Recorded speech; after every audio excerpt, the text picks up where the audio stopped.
Welcome to This Explainer. We're diving right into this chapter because today we are completely challenging the assumption that theater is just about, putting on a costume and acting on a stage. If you've ever thought drama was strictly for aspiring actors, well, you're definitely in for a surprise. We're going to explore how the core elements of theater are actually profound tools for understanding our own inner lives. We'll trace these concepts from modern classrooms all the way back to ancient Indian texts and the grand, massive stages of ancient Greece. So let's start with a bit of a weird question.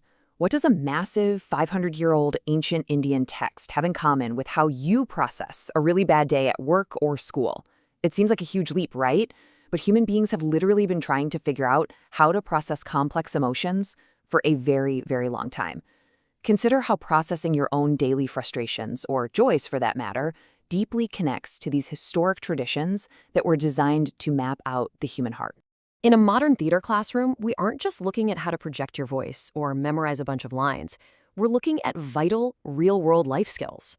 A proper theater environment is actually designed to be a completely safe, positive space with absolutely no wrong answers.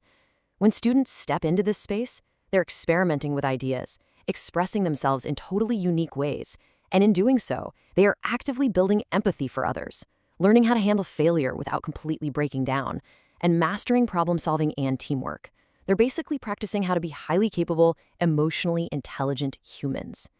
Now, educators create that safe space through the magic of something called circle time.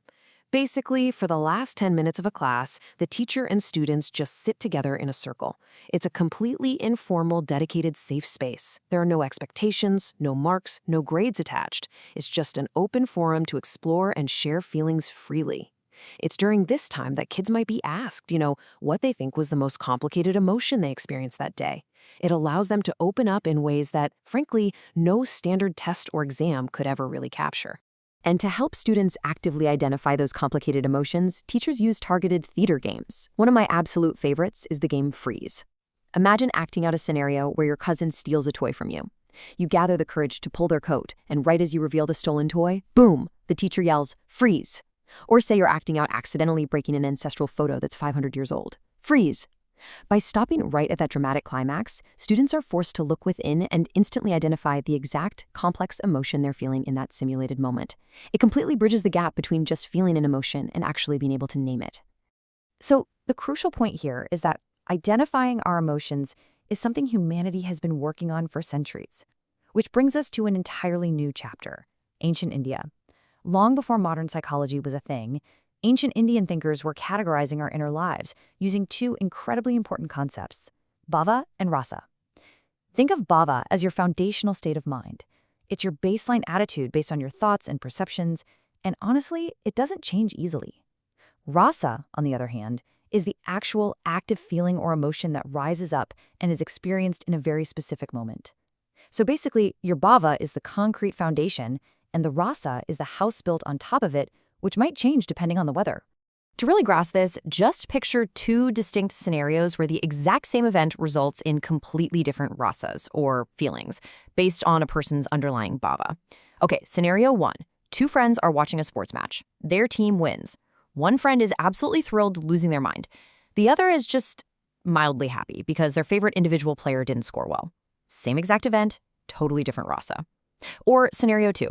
A bully makes fun of two friends at lunch. One friend gets briefly irritated but just brushes it off. The other friend is deeply hurt and is left crying in a corner. The external situation was identical, but because their internal attitudes, their bhavas, were different, the emotion that rose up, the rasa, was entirely different. Makes sense, right? So where did this deep understanding of performance and emotion actually come from?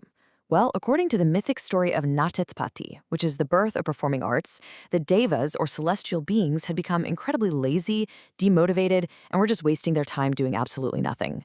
To cure this, Brahma, the god of all devas, created a unique and massive book called the Natya Veda, pulling elements like dialogue, movement, music, and emotions from the four existing Vedas. But there was a catch. It was way too complex. The Devas were thoroughly confused by the whole thing, so Brahma had to call upon a sage named Bharata to simplify this ultimate guide to drama so that everyday people could actually understand it. Bharata was tasked with translating this highly academic material into a practical form, so he wrote the Natya Shastra. But he didn't just write it. he actually applied it. To put on the very first performance of this newly simplified art form, Bharata famously gathered his 100 children to act it out. Yeah, 100 kids. He used his own family as the very first theater ensemble to prove that these concepts of expression and emotion could be understood and performed by anyone. Now, when I say Bharata simplified the text, you might be wondering just how big the final product was. 6,000. The Natya Shastra consists of 6,000 verses spread across 36 chapters. This is a massive, comprehensive work. I mean, it is so much more than just a guide on how to act.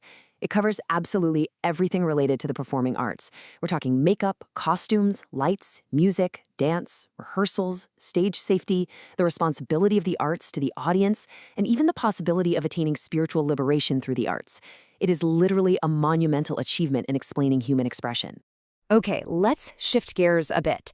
This pursuit of emotional expression takes us next to ancient Greece. The ancient Greeks are famous for their theater, and a defining characteristic of their performances was the use of large, exaggerated masks. Since Greek amphitheaters were absolutely massive, we're talking holding thousands and thousands of people, actors wore these masks with highly stylized facial expressions. This meant that even the person sitting way back in the very last row could instantly recognize the vast, complex emotion being portrayed by the character on stage. And the stories they told wearing these masks broadly fell into two major genres: tragedy and comedy. In the beginning, the plays were almost exclusively tragedies. These were deeply serious stories, always featuring a sad ending where the protagonist was usually punished or ended up dead. Pretty heavy stuff. But over time, audiences wanted a bit of variety. Many years later, stories featuring enjoyment and happy endings began to emerge, giving birth to comedy. And Greek comedies were wild. They featured humans, animals, and gods all interacting. They included huge dance sequences, and the actors would even speak directly to the audience. It was a completely different energetic vibe compared to the heavy weight of tragedy.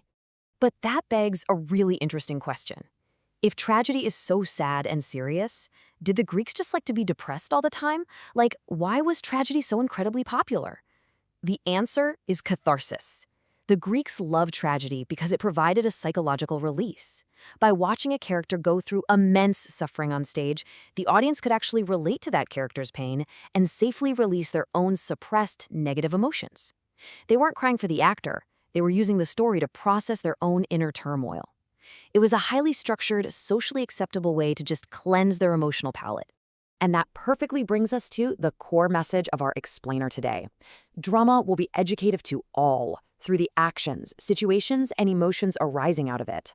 Whether we are looking at a modern classroom using circle time and freeze to help kids handle failure, or ancient Indian sages categorizing the depths of our bhavas and rasas, or the ancient Greeks achieving emotional catharsis through tragic masks, theater has never just been about entertainment. It's always been a profound, structured tool designed to help us explain and understand ourselves and the people around us. So, to wrap up this chapter, I want to leave you with a final thought.